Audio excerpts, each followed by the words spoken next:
Once upon a time, in a small American town, there lived an elderly woman named Mrs. Ellie.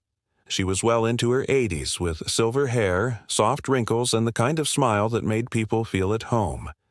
Her eyes still sparkled with warmth and wisdom. Everyone in town knew her. She lived alone in a little cottage near the big oak tree at the edge of Main Street. Her husband had passed away many years ago, and she never had children. But despite her solitude, she was always cheerful.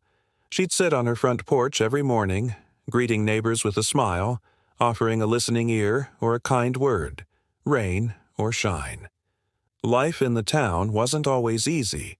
Some folks were farmers, some ran small businesses, others worked long shifts at the factory outside town. Sometimes the weather was harsh. Crops failed. Jobs were lost. People got sick. Worry often hung in the air. One day, a young woman named Rachel came to visit Mrs. Ellie. Her eyes were red from crying. "I don't know what to do," she said, her voice shaking. "My husband went to Chicago to find work, but I haven't heard from him in weeks.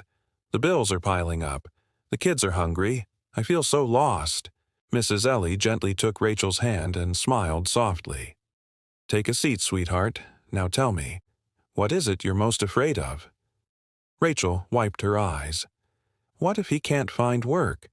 What if he forgets about us? What if things just keep getting worse?" Mrs. Ellie nodded slowly. "When we let fear guide our thoughts, our hearts get heavier. But when we choose to think positively, things begin to shift." Rachel looked confused. "But how can I think positive when everything's going wrong?" Mrs. Ellie leaned back in her chair. "Let me tell you a story.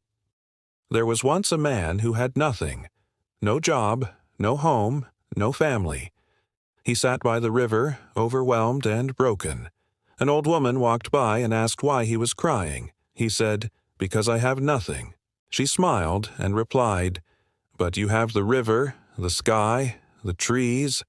You're still breathing. If you focus only on what's missing, you'll always be sad. But if you start noticing what you do have, you'll begin to find peace.'" That man took her words to heart, and over time, things started to change. Not overnight, but slowly, surely, because his mindset changed first. Rachel was quiet for a moment, thinking, "So, you really believe my thoughts can change my life?" Mrs. Ellie smiled. "Yes, I do. Wake up each morning and say, 'Today's going to be a good day.' It won't make the problems disappear, but it will give you the strength to face them. And sometimes, when you expect good things, they find their way to you." Rachel nodded. "I'll try." "That's the first step," Ellie said warmly. Rachel left feeling lighter. From that day forward, she started each morning with hope in her heart. She worked hard, cared for her kids, and waited for her husband with faith instead of fear. Weeks later, she got a letter. Her husband had found steady work and was sending money home. Rachel rushed to Mrs. Ellie's porch, tears of joy streaming down her face. "He got a job," she shouted. "He's okay." Mrs. Ellie just smiled. "You see, sweetheart, positive thinking didn't solve everything, but it gave you the strength to hold on until the good arrived."